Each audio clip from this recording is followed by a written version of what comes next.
You're listening to episode 57 of Fresh Floppies, and I'm a Get little your energy upset. up. Get your energy up. No, you know what? I'm upset that you didn't try and say it at the same time as me. I thought we were gonna say it. I didn't know you were starting because you were sleepwalking through it. This is full energy. I'll put the volume up. I'll put the levels up. It'll be great. That sounds good. Yeah. That sounds nice. You're listening to episode 57 of Fresh Floppies. I know I messed up and it might be over, but let me call you when I'm sober. I'm a dead man, you're a four-leaf clover, but let me call you when I'm sober. Welcome to Fresh Floppies, the show where Noel and I, JD of JD's Hero Complex, it's a comic shop in Manayunk, talk about some of the releases that are coming out Wednesday, New Comic Book Day, spoiler-free for you to go into your local comic shop well-armed on maybe some things you may or may not want to purchase. I feel like you're attacking the audience with... Yeah.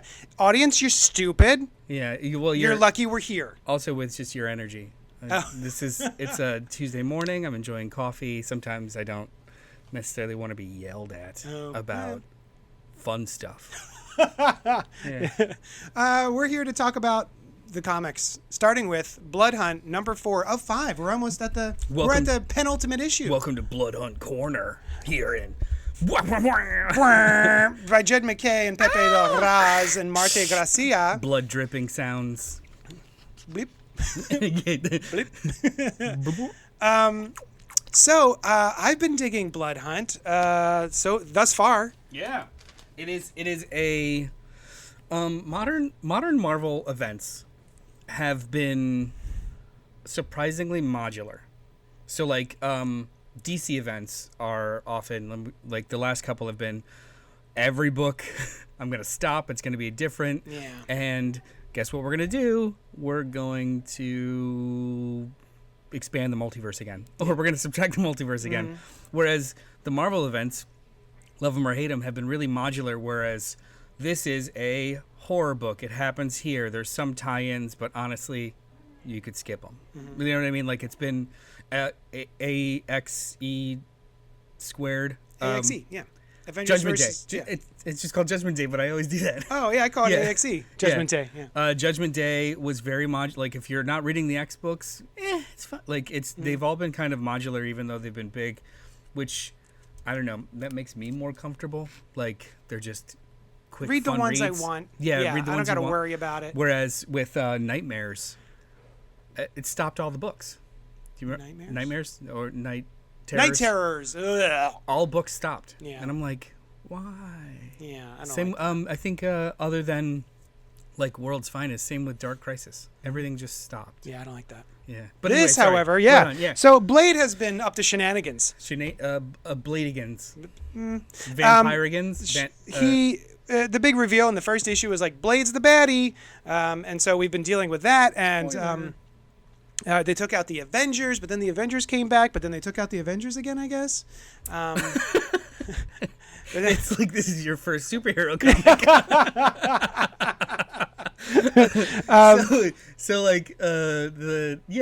The first issue, the stakes were set, and the good guys that you know to be good were off the board. And then the second issue, they rallied and got a one little win. In the third issue, you revealed that one little win didn't really matter because there's a bigger bad. And in this issue, we see the bigger bad. Yeah. Yeah. Yeah, we find out. Oh, and I like that it's a reference. Oh, a deep reference. A deep reference that I didn't know. Yeah, I was actually really quite shocked about that. I That's like when writers great. do that, yeah. But the way it was revealed is the dude who presents, it's duh. Yeah. Of course this is what it was. And I was like, I had no idea. What are you, stupid? Yeah. Pepe Larraz is slacking. He sucks. No, I'm just kidding. Yeah, he's amazing. Yeah, the art and the coloring, just top notch. I love this stuff. You know what always sticks out to me the most for some reason? Whenever he draws, and the colorist Marte Gracia draw Captain Marvel. I want those two on Captain Marvel. Every time Captain Marvel shows up in this book, I'm like, ooh, my eye goes right to her. Where did she show up in the back? The last page. But yeah, I always go straight to the way she's colored and everything. Yeah. I'm like, you know what it is? It's the hair. Is it the hair? Yeah, the flowy hair. It's got Big it's yellow. it's like Chichetto hair, but not nearly as big. Mm-hmm. because He Marco does, Cicchetto likes to make every woman's hair a giant billowing cloud of dead cells. Ugh. But they're soft dead cells. Oh, that's and they good. probably smell Okay. really nice. So yeah, fresh AF. I don't want to ruin anything. There's hardly anything to talk about this book without spoiling it. Yeah, this So- is just a really solid, fun event.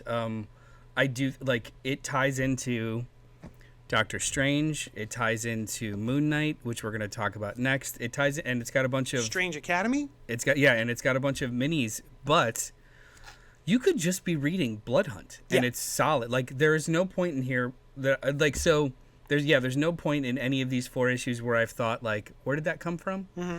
I think even the first issue people were confused like is this a continuation of the Blade book? Is this a continuation of the like I mean not really. Like No. it's very standalone-ish and it's really nice. I was really surprised at it. I thought this whole time that Blade has been coming out, and I was like, oh, the Blood Hunt's coming up. I guess it'll be nope, not related in the slightest. Yeah, I think that's pretty great. But the good thing about this, though, yes, you can just read this. Mm-hmm. But what I'm finding is that I'm reading these and then going, oh, you know what? Maybe I will try that other one. I'm going to see where these characters are headed. So that led me to Vengeance of the Moon Knight, number 6, from Jed MacKay, the same writer of Blood Hunt, and Devmalia Pramanik. Sure. Under the Same Moon. So, if you are interested in the Moon Knight series, which doesn't really have Moon Knight in it, but it does have the Mission, who are his, I guess, The Midnight Mission. the Midnight Family? Or yeah, the Moon Knight Family? The Midnight Mission. It started as kind of like a mission in the sense of a congregation, not like a goal. Yeah. In somewhere in New York, I forget the neighborhood, of him just like having office hours in the evening, and if anybody's having trouble, he will help them. And then just that cast kind of grew to include Tigra. Tigra. I'm gonna go with Tigra. La Tigra, the band. Yeah, Le Tigre. And this Soldier Hunter's Moon and character, Reese. Soldier. Yeah, all those characters are new characters that kind of like kept building. And effing 8 Ball? Yeah. What? Yeah. 8 Ball? Like that. Like, for anyone who doesn't know, 8 Ball is a man in a leotard with a giant 8 ball for a head. Oh, I feel like that visual wasn't. You couldn't get that visual without just saying 8 Ball. Yeah, the guy. Yeah. Not to be confused with Orb. No, different dude. Yeah. It's a giant eyeball. He's a giant eyeball. yeah. No, I think in October or November or something, the first Jed MacKay Moon Knight Omnibus is coming out, which is the first series, that first 32 issues or something like that, before they renumbered. Pick it up.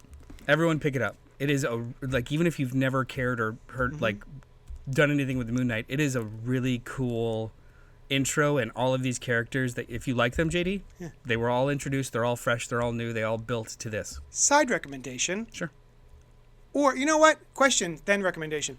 Are they going to be doing a Black Cat Jed MacKay something? Omnibus collection? It came out already. Wait, oh, really? Yeah, what's wrong with you? Uh, How dare you? What's wrong with you? I'm sorry. I have it. It came out. Oh, man, really? Yeah, Give it it's to me. the whole thing. Except read it. the only thing it includes all of his series, because it was like 4 different Black Cat series, and then and Iron Cat. Yeah. It doesn't include Black Cat Mary Jane. Black Cat Mary Jane. Yeah, that's the only thing it doesn't include, because that was That was awesome. I think that's the first issue of that is in the Beyond Omni, Oh, sure. and then the mini series for that is Gotcha. in Amazing Spider-Man It's going to Beyond. be in the Yeah. Dark Web Omni, because that was a Dark Web mini Ooh, series. there's a Dark Web Omni? Yeah. Ah, shit. Yeah. Ah, shit. So anyway, Moon Knight, Vengeance of the Moon Knight. I haven't read a single issue of this series, but I was like, I want to see what's going on with these cats. And I kind of like them. They're kind of cool. My man Soldier, do you know why he's a vampire? Why he's a vampire? I didn't know he's a vampire. He's a vampire. But I So, do. Oh wait, Reese- yes, I do. Reese is a lady vampire. It was like the first. It was like Reese was like the first arc of the book. Oh, okay. Yeah, because he helps. She? There are people. There were. I think there was like human trafficking and then being turned, and they don't want to be vampires, and he helps them. She? Or Soldier? There's a group, them, and she's a part of that arc. Oh. There's a bunch of people that were being trafficked. Oh, I see. That were turned, and they didn't want to be vampires, and he, You keep saying he. Soldier? No. Reese Moon is a Knight. she. The Moon Midnight Knight. Mission. Moon Knight. The first arc of You that keep saying book. he. I'm talking about Reese. Okay, got Yeah, it. the first arc of that, because you asked me where they came from, and the first arc of that Soldier. book is where the two of them were introduced. Yes. Yes. Anyway, my point was it's really cool. Reese goes to take a bullet for Soldier, and the bullet passes through Reese, who was a vampire, and winds up getting it to Soldier anyway, and that's how he becomes a vampire. Oh, cool. What a cool idea. Yeah. Yeah. I just thought that was neat. Like, I'm going to take this bullet. Ah, shit, it went right through me. Oh, you're a vampire. Welcome. Shit, I didn't know that. That's Yeah, cool. isn't that dope? Yeah. So, yeah, this was really fun, too. I really like this. I'm gonna well, we're not gonna leave Blood Hunt Corner yet. We've got one more Blood Hunt book. That is Midnight Suns, written by Brian Edward Hill with art by Herman Peralta. Peralta. This is number 2, by the way. Yeah, this solid. The anybody that was reading this is Brian Edward Hill. He wrote the previous Blade miniseries, and he's going to write the announced Blade series after Blood Hunt. Cool. So he's kind of continuing his Blade run. This is a kind of like an in between of our Vengeance characters, Danny Ketch and Johnny Blaze and Danny Ketch, and a couple Victoria Montesi and Tulip. Tulip, yeah, Yeah. who were all characters from the Blade series. Mm-hmm. This is very side questy. It's It's completely side questy. specifically side questy. They're like, I guess we'll go on a side quest. Yeah. But I kind of loved it. Anyway, Yeah, it's like fun. this is just a good book. Yeah. This is just a strong. Hey, book with these characters. we all have this goal we're trying to achieve in this miniseries, but we all just had a nightmare about a Yeah. hospital. Yeah. I guess we'll go to the hospital. Which I mean, it makes more sense. Like, hey, we all had a dream, the same one. All right. It's probably we should go. Yeah. Yeah, which I thought was fun. Yeah. Any other book book with not nearly as much time would probably be like, let's slow roll them even realizing they had the same dream for 6 issues. It's I will like, no, say let's I go. wish I had a little bit more character work with some of these. This was awesome. When the vampire shows up and Yeah. just slices his right down the middle of his face. This is tonally. This is exactly like the Blade series, the 10-issue Blade series Yeah. that just happened. a horror book. Up to that, like the Yeah. idea of like ripping skin off and stuff. gnarly. It is. Anybody that was reading that, you could literally just read this and you're good. Like if you wanted to Yeah. continue that vibe, because Brian Edward Hill is just kind of like, he's just crushing it on this specific like tone with Blade. Was and he Blade also writing adjacent. Ghost Rider? No, Oh, okay. that's all Ben Percy, Percy. That's Yeah. it. Ben Percy. who's creating his own little world in Supernatural Marvel right now. Yeah. Yeah. So anyway, yeah, I just wish there was a little bit more character work with this group. I could see that, especially since you don't know who Tulip and Yeah. Montesi is. Yeah. Yeah. I need a little bit more between them. I could see that. A little bit more personality to The- show through. the, Although it's very uh, like, we're going to do this mission. This is what we're Yeah, doing. and That's the- all we're going to talk about. The previously on does a lot of heavy lifting for those characters. Yeah. Yeah, I got you. But it doesn't give me like a sense of them. You know? So we're almost done with Blood Hunt. And so I got the checklist here. Oh my God. Yeah, I've got the checklist in front of me. And I think we've read most of it. Not me. No? No. I I haven't, haven't read half of it. I haven't read any Fantastic Four Nope. or Strange Academy. Although I was curious because of who shows up in Blood Hunt 5. I was like, hey, what's the FF been up to during this? Blood Hunt 4 just came out. There's still 1, 2, 3, 4, 5, 6, 7, 8, 9, 10, 11, 12, 13, 14 issues until Blood Hunt 5. And then 5 more after that. This is going to be a really chunky Omni someday. Yeah. I'm going to tell Yeah. you. It's like 50. I think it ends up being like 50 issues. 48 or 50 issues total. That's too many. That's a lot. I don't care to read all those. No, me neither. But I like what I've been dipping into. Oh, yeah, absolutely. Yeah. So that's the Blood Hunt corner. What are we doing now? I'll tell you, it's absolute power, ground zero, #1 from DC Comics, from Wade and Williamson and Maines and Zdarsky and Melnikov and Partridge and Marion and Dilpeche. So, because it was just a list of names, does that mean that this is a anthology book? Yes, Yeah. yes, it is. So I knew you weren't going to be into it. Yeah. However, I don't know who this dude is. Do you know this dude? He's a DC character. He deals with time travel, and his name is something stuff. Time Commander? John Starr, Time Commander. No. Never heard of this dude, ever. Huh? But Deep in the weeds. I've also never really cared about what is her name? Amanda Waller.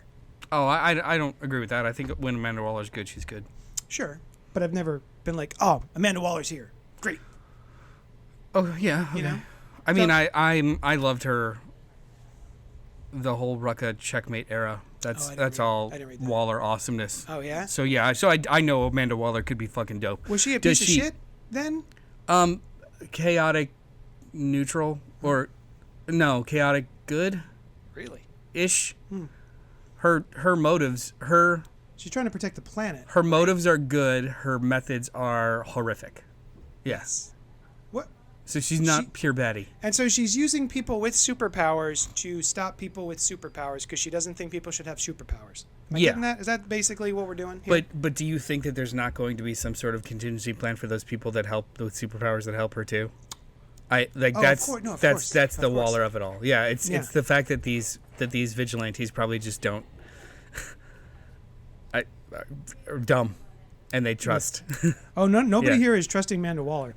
She is basically blackmailing everyone into helping her, including Dreamer, who goes after Nakayama? Nakayama. Is that his name?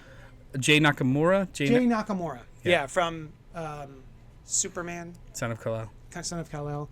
And then the second one is about the Time Commander, who tries to use she I guess Failsafe busted. He went explodey, and so in this she's trying to bring Failsafe back using the Time Commander. Maybe that happened in Batman. Probably. Yeah. That's my assumption. And then he tries to escape. ...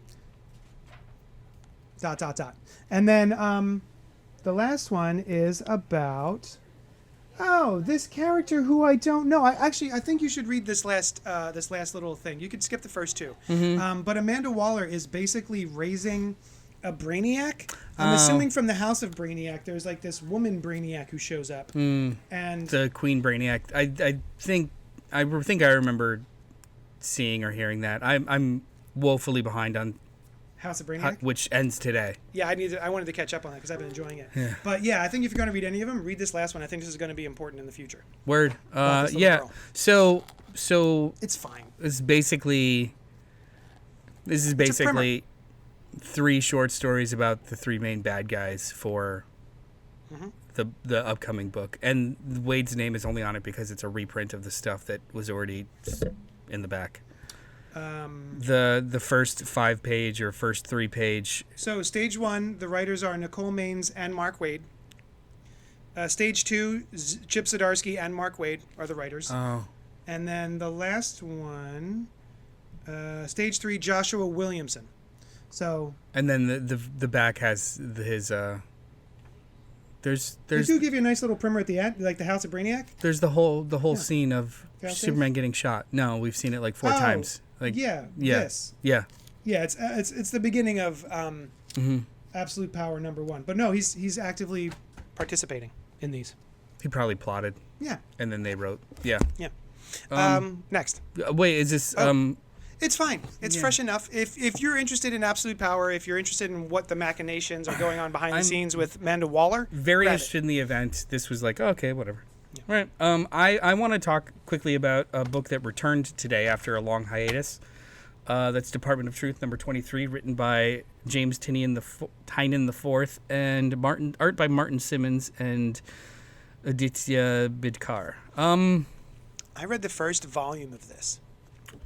I have such a weird relationship with this book. Every time I read it, it's interesting, but I always wait to read it, and it was starting to lose steam for me. Yeah, I remember. Because it's just, in those first 22 issues, we had, I think, the same conversation 7 or 8 times in different ways.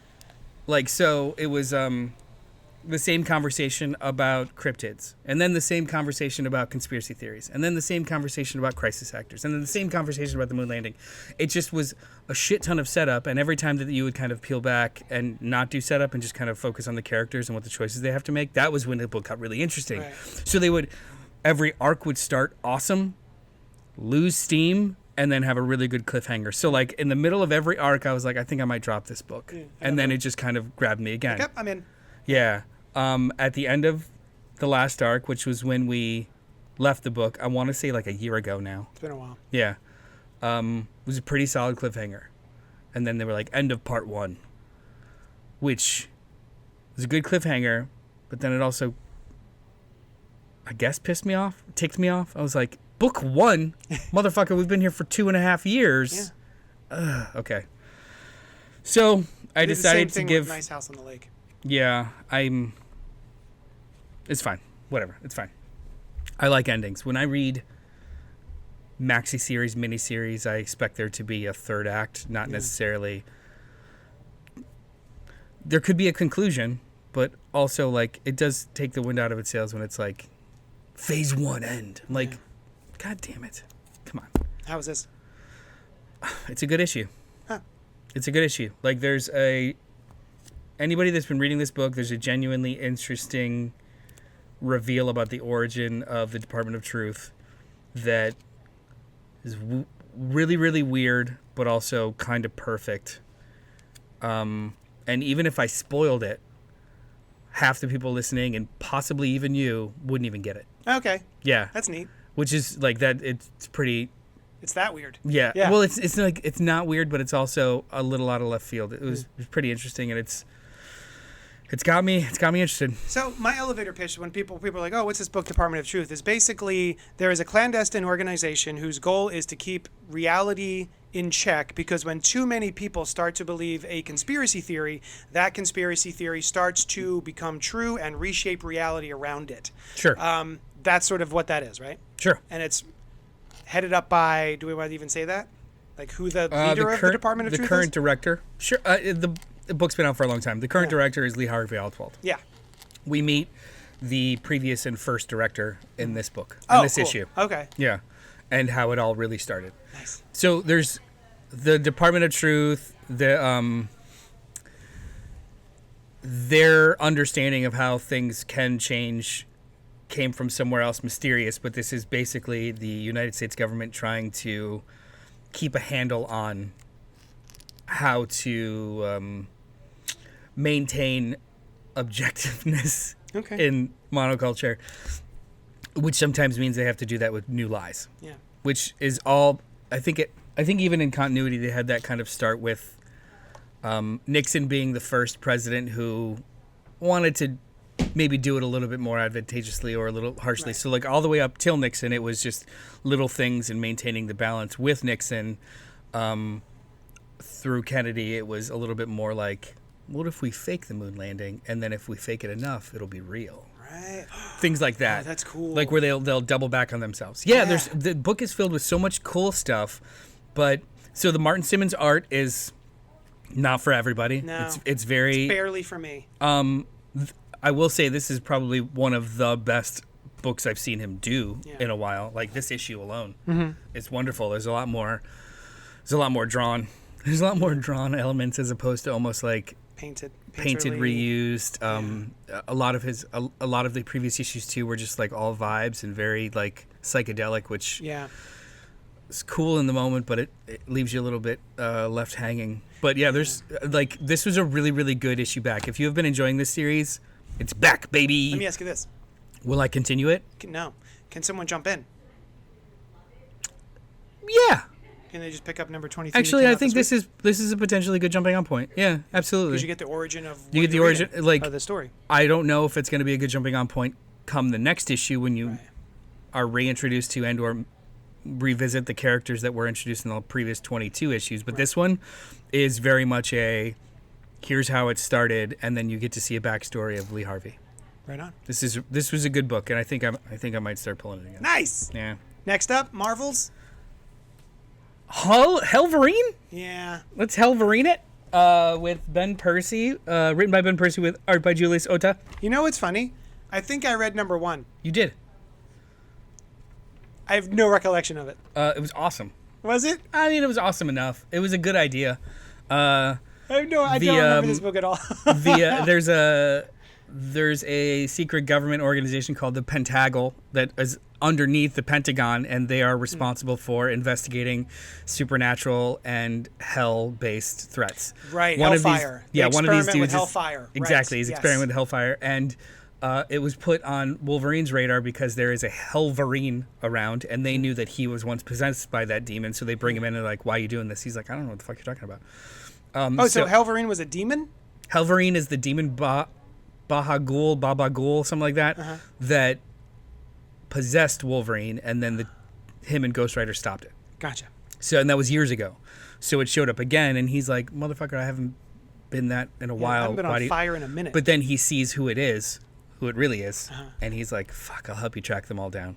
So it's basically, the mission is Wolverine hunting down Hellfire baddies. Gotcha. And then the Hellverine themselves is also attracted to these Hellfire baddies, and with their sense of vengeance and justice, gets them out, like, also attacks them. So it's like you've got two... Ghost Rider?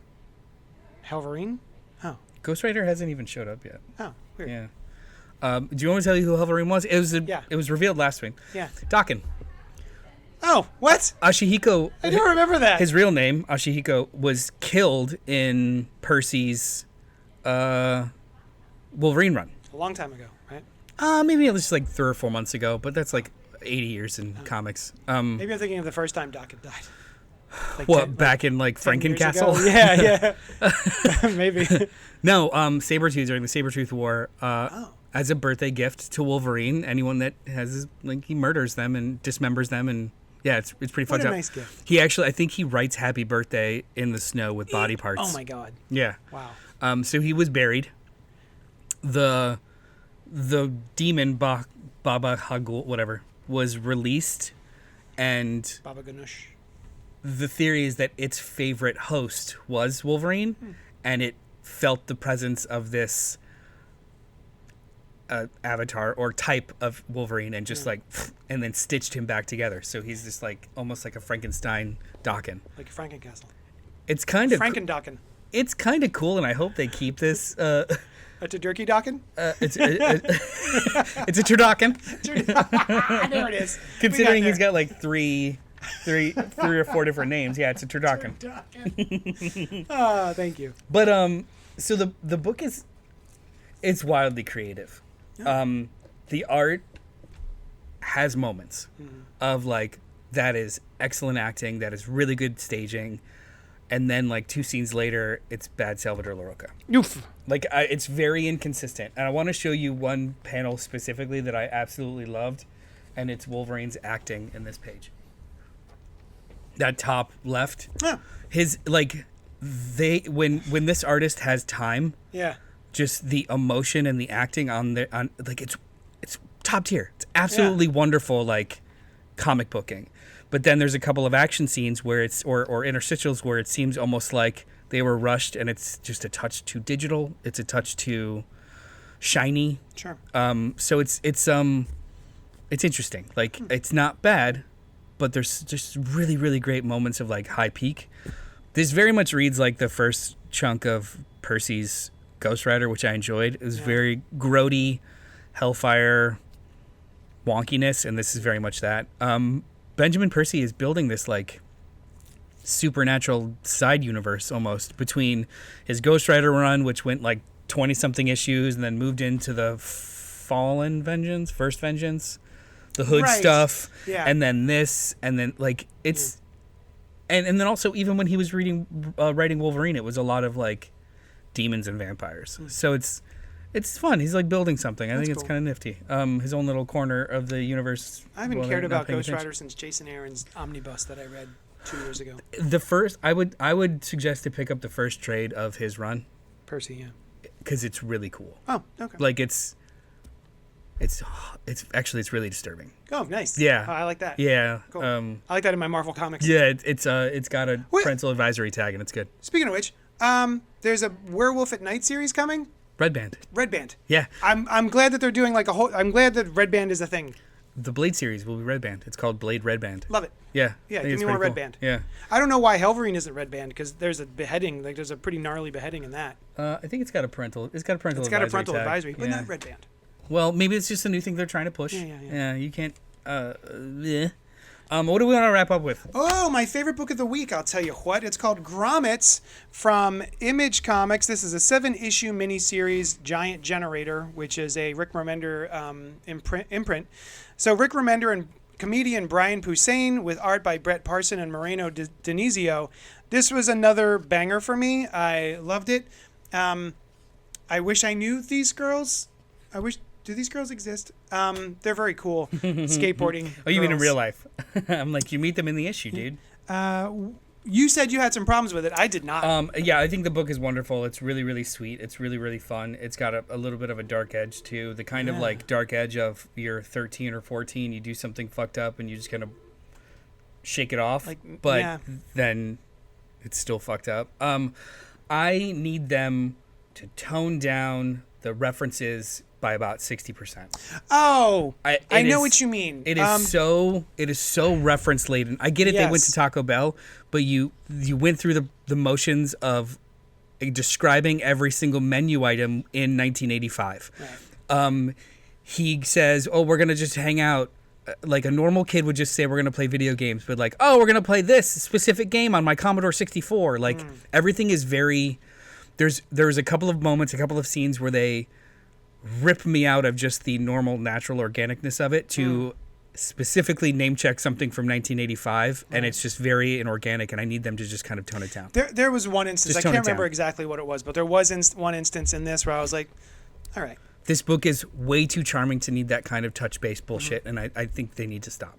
Yeah, literally. Maybe go to my house and play Lode Runner on the Commodore 64. Yeah, it's simple things like that like, yes, we get it. You were this age at that time. These characters have your names. Yeah. Great. Stop it. Just page 1, you wake normal. up. He wakes up. I mean, it looks like a teenager's room. Yeah, absolutely. There's posters, but all of these things are real. Yeah, that's real fine. References. But humans don't talk like that. And this is the other one. This is what actually pulled me out. I found it. He's skateboarding on his way to go meet his friend. And he goes past the Tower Records. He goes past Kentucky Fried Chicken. Come on, Todd, let me cop a drumstick. Not enough to share. Out of a 21-piece original recipe bucket? Yeah. Who? What? And then he goes past a video store, and in the video store, Halloween, Evil Dead, Mr. Mom, the guy, Friday the 13th, Reanimator. Phantasm shits all over Reanimator any day of the week, dude. Like, yeah, but the thing is, like, I don't care about. I think the table setting of those places in the scene, great. His posters would be that. The video store would have those posters. That's what was on the street, the 7-Eleven. But when the characters are literally saying this thing, it's so inorganic, and I really, really don't like it. But also, the reason it pulled me out is because there's no reason to be having an interior shot to the exterior of him driving, skateboarding the video store? Yeah. It's just that you can have all these movie references in here. It's just for the writer. Yeah. That's what I mean. Like, I want them to stop. That one thing did pull me out a little bit. I ain't mad at it, but no, I know what you mean. It didn't ruin the book yet, but if the next 3 issues are going to constantly be like, look at this thing I remember, do you remember it? Out of a 21-piece original recipe bucket. Yeah, like what? What kid? We're gonna hang out and play Lode Runner on my Commodore 64, Mom. Like, no, we're gonna play video games. TM 1983. Yeah, what? He orders food at Taco Bell, and it's like. It's like a longer scene where they talk about multiple menu items. Yeah. And I'm like, okay, I get it. I've like been to a Taco Bell. just having the old branding on the Taco Bell was enough. Yeah. Like you don't need to. They're still around, by the way. Yeah. It's not a thing of the time. It's the kind of thing where those are the notes in your script. Yeah. Not what's written in dialogue, because people don't talk like that. I feel that. Yeah, but the art is absolutely phenomenal. It's wonderful. The characterization is just so sweet and natural, and because of all that, those little things stick out. Yeah, that's an excellent splash Double page. page spread of them skating down a parking garage ramp. Awesome. And also terrifying. Because of how amazing and put together this book is, things like that are almost a little bit more egregious for me, because those are really simple things that an editor should be like, no, stop it. Just take that out. Yeah, you can say video games. Yeah, you can say video games. Hey, or even just Lode Runner. What? Yeah. We're just gonna play Lode Runner. Yeah. And then what is that? Oh, it must be a game. Cool. Yeah. Keep going. and then Yeah, because the people who don't know what Lode Runner is also aren't going to know what a Commodore 64 is. Like, Basically. neither of those things mean anything to somebody. Maybe it's just like one or the other. Like we're gonna play on my Commodore 64. I'm so excited. I just gotta Yeah, cool. Yeah. It's just it's just a little less because I know that both Rick and Brian listen to the show. This book is fantastic. Just it's my favorite book of the week still. Yeah, this book is absolutely fantastic. The quote from Tony Hawk on the front: Grommets captures the raw feeling of being an outcast kid in the 1980s and why skateboarding became such a sacred salvation to a lucky few. The graphics, attitudes, and language of that era are represented with a rare authenticity that will leave you wanting more. Tony Hawk. Yeah. Also, ask your grandparents who Tony Hawk was. Your especially if your granddad's Tony Hawk. Yeah. He's old as shit. He does like joint pain commercials now and stuff. Yeah, I mean, it's perfect spokesman for it. Yeah. It's just so funny. Yeah. I can't wait for the Jackass guys to be in like commercials for ibuprofen or braces or like no, but I this book is so good. It needs a lighter hand because the charm is more than enough.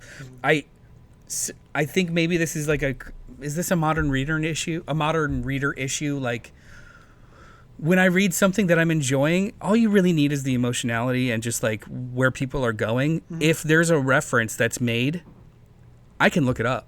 Right. Because it's unnatural for this person in the scene to like give me those types of specifics. Yeah, I know it's a pretty brutal book. Also, he healed super fine. great. Yeah, from the last issue. I was expecting it to pick up from the last issue where his braces were through his face. Yeah. And this one, he's just like, no, I'm good.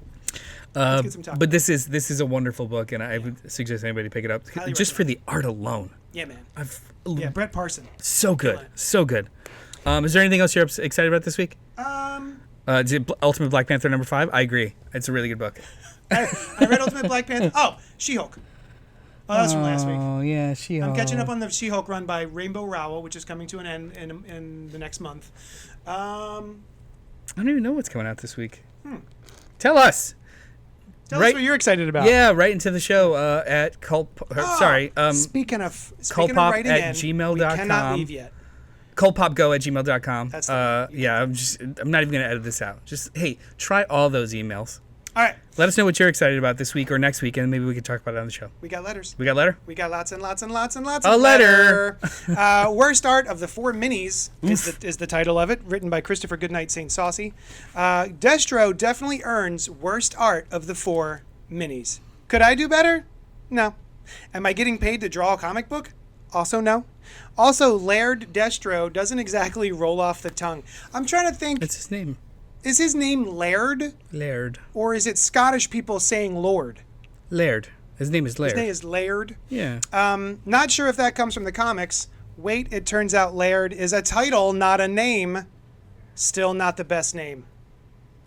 Oh my God. Yeah, it's a Laird is the owner of a large, long-established Scottish estate. I knew it. In the traditional Scottish... I want his name to be Laird. In the traditional Scottish order of precedence, a Laird ranked below a baron and above a gentleman.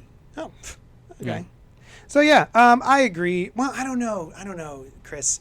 I think Destro and Scarlet are kind of hand in hand. They're not bad, but they're not Duke... Riley. It's not Tom Riley. And it's not... Well, even Cobra Commander took me a couple of pages to get used to, too. Mm-hmm. But, yeah, I mean... It's not bad. This is kind of like filet, the best burger I've ever had. The burger's not as good as the filet. Yeah. But it's still solid. The best burger. It's still good. Yeah, it's solid goodness. It's all flavors. But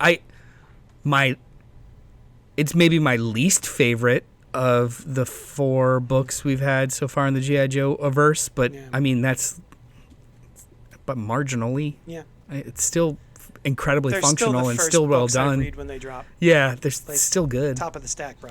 But I hear you, man. Yeah. And thanks for writing in. Yeah. What else you been liking, Chris? The third. Also, so tonight when you hear this, it'll be Wednesday. Yeah, we're gonna talk about movies I never saw. We're gonna the CultPop Podcast live stream is going to cover in honor of the new movie coming out this summer, we're going to talk about A Quiet Place and A Quiet Place Part 2, Yeah. which some of us have never seen. Yeah. Yeah. Yeah. I got to watch both of those today. Yeah. I went and saw it in the theater, I believe. Both of them? Wait. Did The Quiet Place come out during the pandemic? Second one did. Oh. The first one I think I saw in the theater. Because I like John Krasinski. I was curious to see how he's going to be as a director. And giant heart Emily Blunt. So, so yeah, join us for that. And Yeah, we'll talk get at you. later. We'll get you prepared to go see A Quiet Place Day 1 in theaters on June 28th. Word. Did it. do. I'll talk to you guys later. Bye.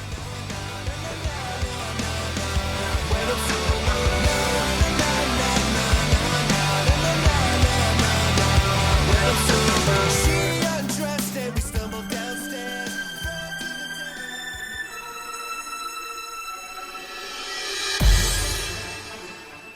Thank you for listening to the CultPop Network, home to podcasts, live shows, and a whole lot of fun stuff for every flavor of fan. Follow us wherever you find your favorite podcasts, and be sure to join us live every Wednesday night at youtube.com/CultPopGo at 8 p.m. Eastern.